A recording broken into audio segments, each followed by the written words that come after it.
My good God. I can't say enough good things about Sifu. I didn't know anything about this goddamn game.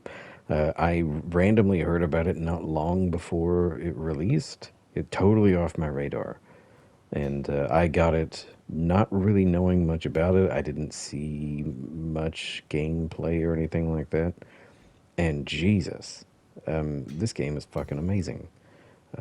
Total game of the year contenders so far. I mean, we got Elden Ring coming, so whatever. But I'm astounded at this accomplishment. It's fucking great. Um, when I went into it and first started to like learn the mechanics, um, I thought it was easy. I played this first stage. I played the squats, and I thought, oh well, shit, yeah, Jack, I got this. And then I got to the club. And then I started to realize, like, oh, okay, the squats is kind of a tutorial area of sorts, and then the difficulty increases so that by the time you get to Fajar, the botanist at the end, like, okay, I got you. And this is on, a new game. I've unlocked pretty much every skill permanently. Um, but I think that this first stage is incredibly fun. So if you're new to Sifu, if you're just sort of looking for like tips or tricks or something like that, the first thing that I will tell you is to understand how to dodge. It is important, and understand how to parry. um, this right here blew my fucking mind. I didn't know anything about this sequence before I played the game. So when I played it, I mean, you can imagine. I mean, old boy. This whole hallway scene is just old boy, straight up old boy, and just the whole level of the squats reminds me very much of the raid as well. And I love old boy, not that stupid fucking remake. that one, that one can fuck off. But I love old boy, and I fucking love the raid 1 and 2 and Dread. And the squats totally has that vibe. So I mean, I was hooked just immediately. But a sequence like this is why you want to learn how to dodge well, I guess, and know how to juggle multiple enemies at once, and always pay attention to what's going on behind you, so you know what to dodge. And I mean, the comparison here has to be made. I think I don't want to compare it to Souls necessarily, because any game with any sort of measure of difficulty is, oh, it's Souls like, that's fucking not, just because it's kind of hard. But it does need to be compared to Sekiro, I think, a little bit, just because of the stature or posture mechanic and the emphasis on parrying and the dodge mechanic and all that. And for what it does so precise and so well. It's amazing.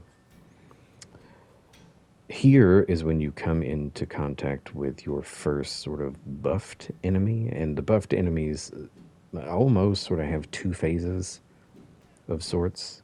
Um, you will get their stature meter broken, and you could do like a finisher on them, but they'll reject the finisher, or they'll counter it, and then their health grows, and they go into like this sort of like second phase of sorts. And they're marginally more difficult, but not, you know, I don't think that they're anything horrible. You fight them the same. I think it's this dude. Yeah, it'll be this dude. Yeah, here he goes. Yeah, um, they'll get that little aura about them. Reminds me a bit of Yakuza, a little bit, but they're not a big deal. I do when I play. I do a lot of dodging, so I do a lot of moving down, moving left and right, or moving up, depending on what's coming. I don't do a lot of pairing with normal enemies. I don't really care so much. I save the parries for bosses, and in particular, just Yang. To be honest with you, if you're doing a run from start to finish, I would say one of the most important like shrine bonuses is focusing on your stature. That's just me. Unless you're really trying to work on your weapon stuff, weapon durability, or your your focus meter, I would say stature is pretty important. Pretty important. These big guys can be fucking irritating. This grab again, like Sekiro. I feel like sometimes it's kind of bullshit almost, but at the same time, maybe not as bananas as Sekiro. Jesus. Here in a second, I think, unless I'm totally off the mark, there's really only one area here that I skip. Yeah, I guess it is after this. This area here is another good example of paying attention to what everybody is doing so you know exactly when to dodge. And I thought it was a brilliant move to show the enemies highlighted through walls so you kind of have an idea of when to dodge even when you can't see them, like even when you legit couldn't really see them. I thought that was a nice touch, a very helpful touch. I'm not perfect. I don't do like no hits or anything like that of Sifu yet. Maybe soon. But I mean, it's pretty effective. I mean, I can guarantee almost I can go into any of these situations just expecting that for every bit of damage that I take, I'm gonna do a finisher on somebody and get that health back. So I'm cool with taking some damage and trading a bit. I do not go in this door on the left, but if it's your first run, you have to. I already have the keys and shit, so I'm not going to worry about those two enemies in there. I'm just rolling. So if you're trying to get the trophy for, I think it's called like Rumble in the Hangar or something like that, you have to wipe out all the. You have to beat the hangar in like 80 seconds or something like that after they've been alerted. So there are three enemies that you can stealth take down without alerting anybody. One, two, and then I'll circle around and go over to the other side, and there's another guy over there. I'll take him out, and then come down, and that's when I guess sort of the timer starts. So if you're struggling with that trophy, this is just a pretty easy way to get it, I think. I mean, you still have you still have to go do it in 80 seconds, but it's not. I mean, it's not anything horrendous or anything like that. It's pretty easy, I think. I think of the stage trophies, it's the hardest, but it's not that bad. There's one enemy in this group that's going to be like that buffed type enemy, and I've never paid attention in all my runs of Sifu now if it's the same enemy or if it changes. I think it changes. I think it at least changes. I think in the trials in the club. I'm not sure, but anyway, yeah, another big. You're gonna if you don't like gank fights, I don't know what to tell you. They're all over the fucking place in Sifu. That's pretty much what it is, and it's supposed to make you feel like a big kung fu badass. And god damn it, sometimes it does, and sometimes it's fucking annoying. But I guess it's always fun. Right here, I fucked this up. You can come in here and throw your weapon at the big fat guy and hit his fucking face, and you'll get an automatic finisher on him. As soon as it hits his big fat face, you can go in and finish him off. And I fuck it up like a cheap, like a chief, like a champ. So after this, we're gonna. I think it's just the run up to the botanist Fajar. Talk a little bit about his boss fight, and yeah, there's a.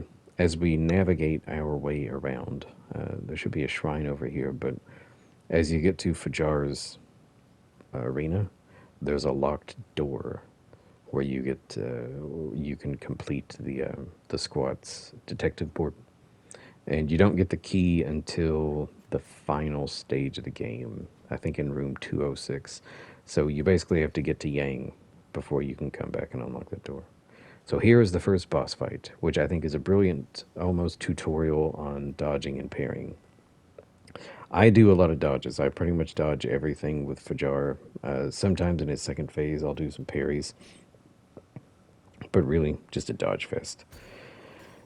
If you're just running it, one of the skills that I would say that is important to unlock, and I'm going to say this pretty much in every discussion I have about Sifu, is the focus sweep and maybe the running sweep. And before you get to the third stage, unlocking the skill that allows you to catch items and throw them. But I don't think Fajar is actually very difficult, to be honest with you. He might be more difficult in his second phase, and he's probably very difficult if you've somehow just gotten lucky and gotten to him without really picking up on the mechanics. But he's going to force you to deal with him. I don't think he's as much of a skill check as, like, I keep going back to Sekiro, as like Genichiro or something like that. But I mean, he is a skill check because you have to know how to navigate him, and in order to navigate him, you really need to use the mechanics of the game, or else you're going to get fucked. And don't get fucked. There's actually, I think, a piece of bamboo. I think that's what it is. A stick, a weapon. Over there, you can kind of see it off to the right if you want to use a weapon. And someone can check me on this. You can actually me, but I think if you use a weapon, it mitigates some of the chip damage if you do parries. I could be wrong about that, but I think that's correct. Yeah, I actually get a little bit fucked up by Fajar here, and I usually don't get this jacked, but off day, I don't know. Yeah. But this is pretty much it.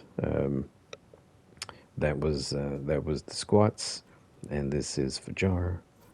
Hopefully, uh, you're gonna go out and beat the shit out of Sifu, and I hope that you are loving it as much as I have. I think it's a phenomenal achievement and a great game, a great game.